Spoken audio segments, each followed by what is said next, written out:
بسم الله الرحمن الرحيم. الحمد لله رب العالمين والعاقبة للمتقين والصلاة والسلام على رسوله الأمين محمد وعلى آله وأصحابه أجمعين. اوس راځو تفصیل ته. هغه مدونه چې د هغې سبب څه شی و؟ حمزه. څو مدونه و؟ درې.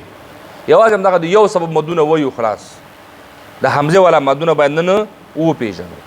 په هغې کې اول متصل ده، بیا منفصل ده، او بیا صله کبرا ده. مد متصل متوجه شئ.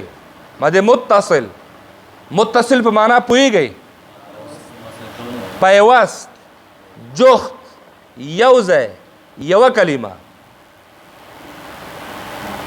دا معنا ده. یعنی مطلب یې دا ده چې حرف مد او سبب مد متصل راشي، یو ځای راشي، په یوه کلمه کې راشي، جخت راشي. بس تا کنه دې ته چې ویلی کې مد دو شیان شول: حرف مد، سبب مد. حرف مد، سبب مد. حرف مد خو پیژنئ څو دي؟ واو الف. سبب مد څو دي؟ درې. خو دا درې واړه سببونه په یو مد کې نه راځي. ګوره دا چې ته ذهن کې ونیسي چې حروف مد هم درې دي، سبب هم درې دي، درې به درې به یو ځای کېږي نو یو به ترې مد جوړېږي. نه، حروف مدو کې به هم یو راځي او په اسبابو کې به هم یو سبب راځي. اوس موږ وایو چې د حروف مده چې هر کله واقع شو، هغه که الف وي، هغه که یا وي، او هغه که واو وي. سبب بیا که حمزه وي بیا به مد فرعي وي، که سکون وي بیا به مد فرعي وي، او که تشدید وي نو بیا به هم مد فرعي وي. خو نن په دې باندې غږیږو هغه مدونه چې سبب حمزه وي. اول نوم څه شی و؟ متصل. د متصل معنا د یو ځای، جخت، یعنی حرف مد. دویم شی څه پکار ده؟ سبب مد. حرف مد، سبب مد، دواړه جخت راشي، دواړه یو ځای راشي، دواړه پیوست راشي، او بالآخر دواړه په یوه کلمه کې راشي. یعنی کمې کلمې جز چې حرف مد ده، د همغې کلمې جز باید حمزه هم اوسیږي. که حمزه د بلې کلمې ون بیا هغې ته مد متصل نشي ویل کېدی. مد متصل بیا نشي ویل کېدی. د مثالونو ته وګورئ. سواء، جاء. جاء یوه کلمه ده، سواء یوه کلمه ده. جاء د څو حروفو نه جوړ ده؟ دریو نه. په دریو کې حرف مد کم یو ده؟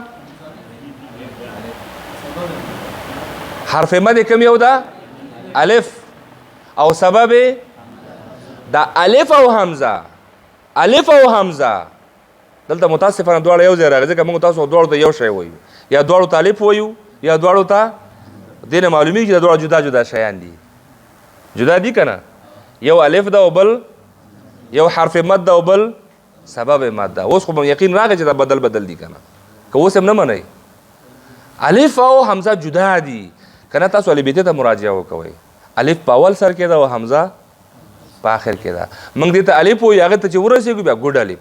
هلکه ښه روغ ده خو الف نه ده.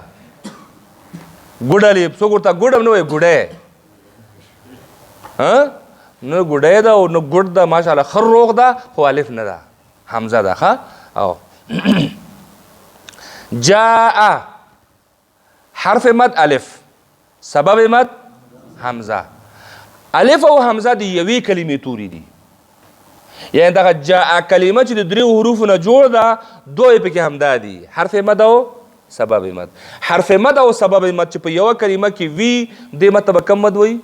مد متصل. یعنی د حرف مد نه وروسته سبب متصل راغلی، سبب ورسره جخت راغلی، سبب ورسره یو ځای راغلی. اوس جاء کلمه چې کومه معنا لري، جاء، که دا حمزه ته نلوري کې جا هغه معنا نه ورکوي، ځکه یو حرف پکې څه شو؟ کم شو. نو جاء کلمه به هغه وخت کې تکمیلیږي چې حمزه ورسره یو ځای وویل شي. صحیح شو که نه؟ نو دی وجې نه سواء، سواء حرف مد کم یو ده؟ الف. ځکه ما قبل چه ده؟ فتحه ده.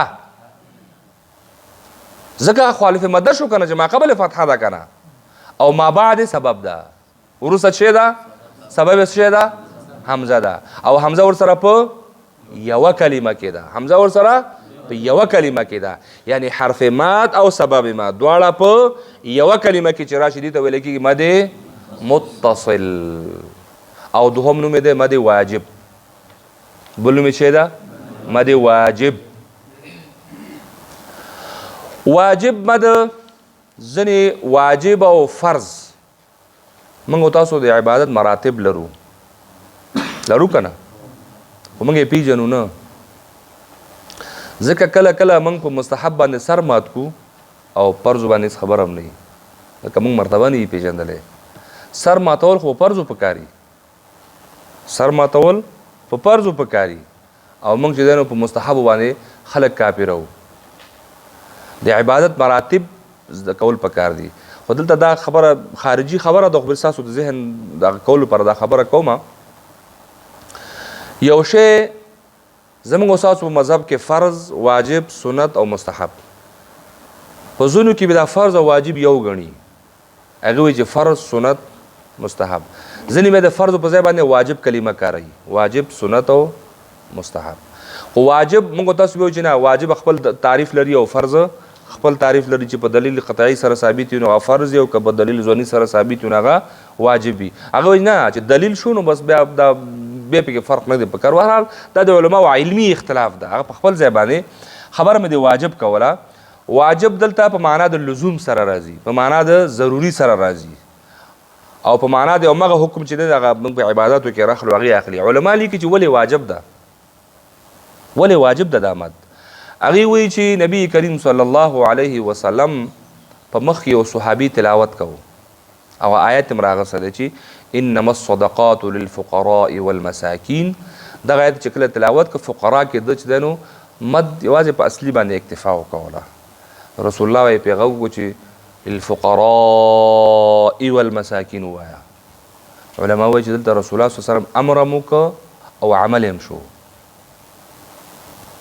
لہذا داسې مدونه پرې خودل ځکه چې رسول الله یو چاته امر کوي کدا ضروری نو رسول الله ولې ورته ویل چې لکه دلته فقرا کې مد وکوه خو دا واجب شو صحیح شو دلته د رسول الله عمل ثابت ده کنه دیو جن علماء چې د دوهم نوم شه ده واجب او مسلکی نوم مد متصل صحیح شو او په دې مد باندې قصر بیا جایز هم نه ده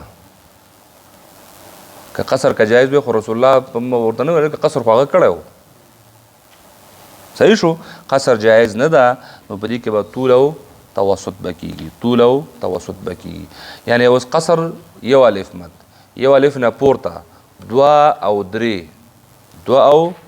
درې دا په توسط کې راځي بیا خواته چې نو څلور او پنځه او شپږ دا بیا په طول کې راځي البته په توسط کې او په طول کې بیا موږ د هر یو په دوه برخو باندې ویشل کی قصر یوازې یو الف ته ویل کیږي یو الف ته چې کله توسط جګیږي نو دو الف هدي اقل توسط ځکه یو خو پکې تیار راغه موجود ده کنه قصر خو مخکې نه پکې موجود ده یو چې ورسره بل وکړي سو الف بشي دو الف بشي او که دو دی وکړو سو الف بشي درې الف بشي نو دا توسط شي یعنی یو قصر یو نه ما بعد دوا او درې توسط بیا چې د دریو نه پورته د طول حالات شروع کی نو طول حالات د طول یو حالت په خپل د دریم الف هم د طول یو حالت ده ابتدا یې د دریو نه کی یعنی درې څلور پنځه او نهایتي شپږ خبره ورسېدلې نو دا د هغه د قصر یو الف